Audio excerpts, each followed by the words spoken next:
few months ago, we talked to you, and Mike Arrington at the time said you were the king of SMS. With your recent acquisition of Butter, which is not a mobile ad platform for text messaging specifically, what are you trying to be the king of? Well, I mean, I think that's a good question. And for us, when we look at it, you know, the king of SMS is the moniker that Mike gave us, and we adopted it, and I think it fit. I think back, you know, a couple of years ago, the mission or the vision that we had, which I think are two separate things, was be the best damn SMS company in the world. And you were commenting, I know, on the sign earlier that you saw in the office. The way that we look at it now is let's be the best damn mobile company in the world. I think part of the problem that we've had in the mobile industry is that we've been selling distinct ad units as opposed to selling a holistic kind of experience. And so the Butter acquisition is the first one of those tent poles that allows us to be that larger mobile company. So explain what Butter is for viewers who are unaware, and how you plan to integrate that within your product, you know, how you plan to be this full-service mobile ad platform. Sure.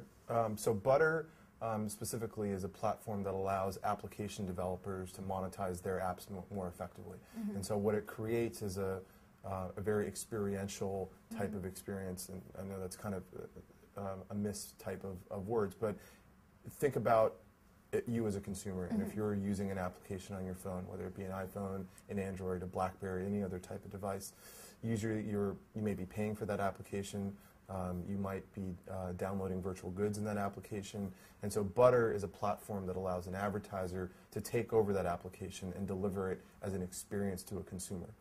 Right. So one of the big problems, at least that we've seen in the last couple of years with mobile advertising, has been there is no easy way for an advertiser, once they get people to buy, you know, once they buy a display ad or a banner ad on an application, to actually use that. And so Butter is a technology platform and a group of really, really talented people that allows advertisers to, instead of the ad unit just being a banner ad or a display ad, the ad unit is the application itself. So more customized ad. There's a lot of other companies who are trying to do what you're doing. What did you find valuable with Butter? Was it their engineers, the people on the team? Why did you see it as an asset that you needed? Well, we look at a lot of different types of acquisitions, and the pace has slowed down a little bit. I mean, I think at the beginning of 2009, we were seeing literally a new book for a company that was trying to get sold every single week.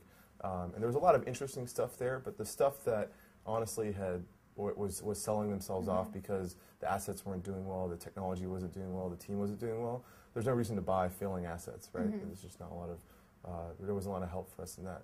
The thing that we found very interesting about Butter was the fact that most of their advertising buys that they were getting weren't coming from the mobile ad budgets. And so, you know, if you're not, for viewers that are not familiar with the way that media works, you know, there's typically line items in each different advertising plan for how they're going to spend their money. And X amount goes to TV, X amount goes to the web, X amount which is usually called digital, X amount goes to radio, etc. And what Butter had done is they've been able to break out of that bucket of just being an experimental mobile ad budget line item. They were purely digital ad budget. And so that meant to us that, you know, there was something valuable there beyond just the technology, which was interesting, but the relationships and the network that they built in a very short amount of time. And so it was made a lot of sense for us to pick them up. Now, you're the largest player when it comes to SMS, obviously in the United States. Most of your operations are still in the United States, even though you're branching out abroad. Is this play with Butter a way to hedge against perhaps a decline in SMS mobile advertising, or is this just part of a longer-term strategy of being able to compete more effectively against the Quattro, the ad mobs out there? I don't think SMS is declining at any rate. I mean, I think we only see the usage of SMS continuing to go up. When you say go up, so previously you were at roughly 200 million ads delivered via SMS a few months ago. Where are you now on a per month basis? Yeah, we're roughly double that at this point in time. So 400 million, slightly below that, or yep, somewhere in that range. And I think that will only continue to grow, especially as we continue to add more and more publishers onto the system. And so if we think about, you know, serving, you know, roughly, you know, like you said, 500 million or so ads per month into our network, both for publishers and for ads that we've sold ourselves, you know, there's still a long way to grow with what SMS can do.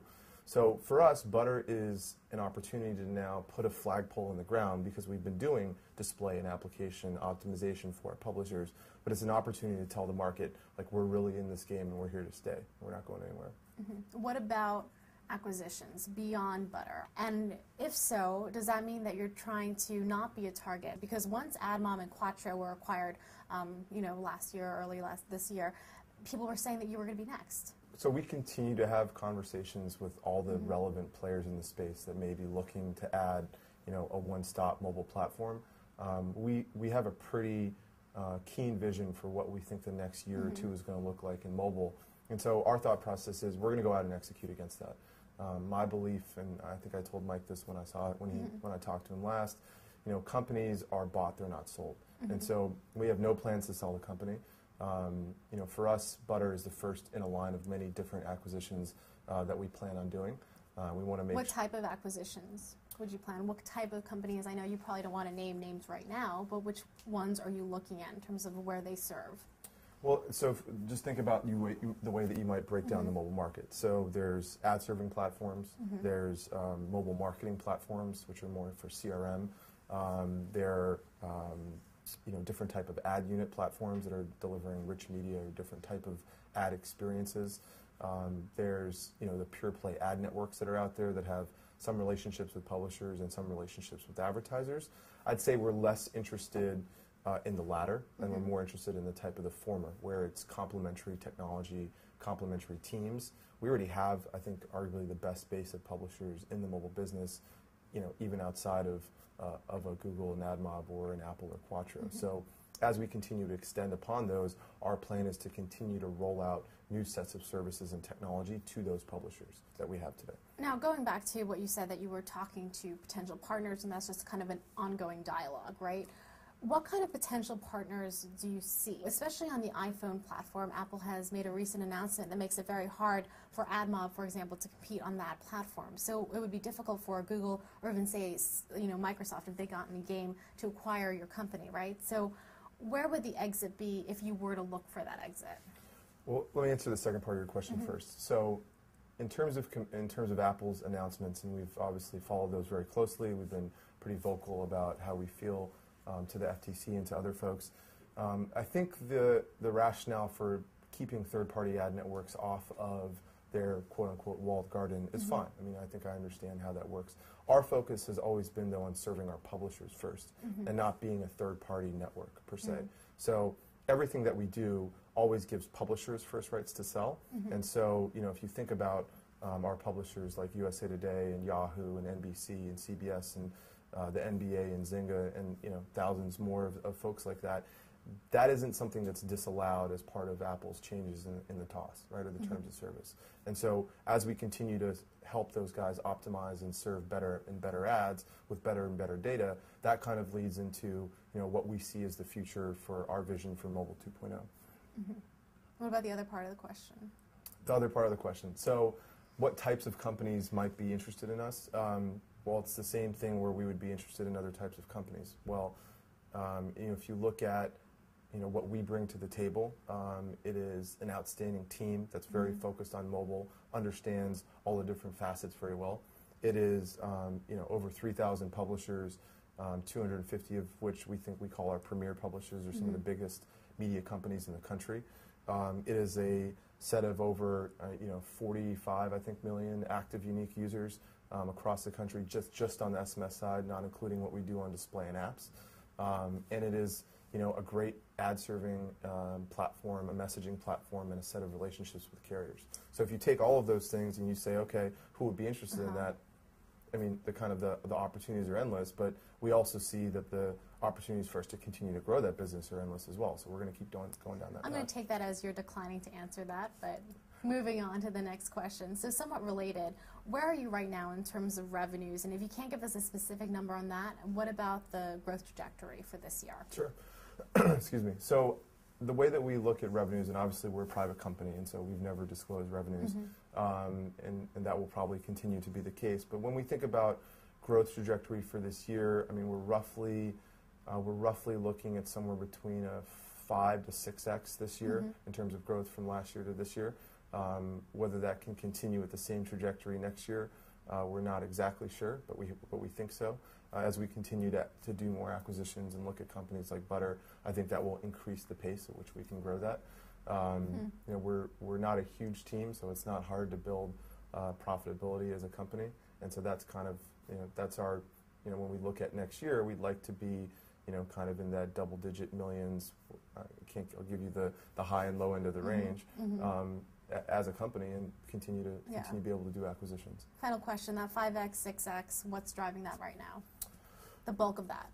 So there's a couple different things that are driving that. I mean, I think we've seen, you know, we have a pretty diversified revenue base as a media platform as opposed to just being a pure play ad network. So publishers pay us for using our messaging platform and for using our ad serving platform. And that, you know, that ranges depending on what sets of services they use. It goes as high as, you know, $60,000, $75,000 a month just for our platform fees. So that's driven a huge amount of growth as we introduced that part of the business at the beginning of 2009. The rest of it is now driven off advertising. We've got, you know, a fantastic sales team that's in the field right now, and also our publishers getting smarter about how they're selling mobile as part of their holistic ad buys or ad sales. And so those three facets, really, you know, the publishing platform and the set of fees that we're getting from publishers, our ad sales team continuing to get better and have more tools to sell, and then helping educate our publishers because, you know, on our platform, publishers always have first rights to sell their own inventory. It's much more double-click and much less third-party ad network.